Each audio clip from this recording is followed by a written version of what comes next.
Welcome to Man Does Tech, where I solve the problems you didn't even know you had. You start by getting the file ready. Confirm it's MP3, WAV, or M4A and convert if necessary. Once done, decide where you'll post, a page, group, story, or a regular post, because the upload path changes. Make sure privacy settings are set to the right audience before you continue, otherwise you'll need to reshare. Next, open Facebook on desktop or mobile and locate the Create Post flow. That's where you'll attach or link your audio file and add a caption to provide context. You now handle the middle steps.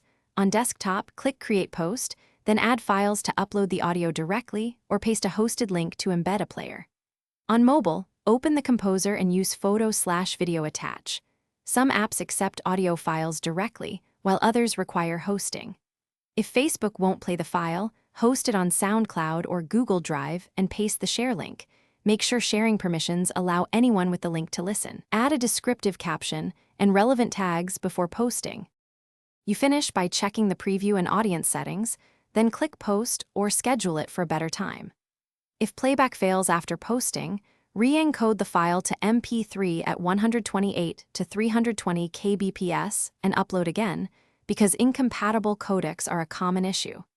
If an embedded link won't generate a player, make sure the host's share permissions are public and that the link is an embeddable type. One quick troubleshooting tip: clear Facebook cache by refreshing or reloading the app before. Thanks for watching. If you found this helpful, don't forget to like and subscribe.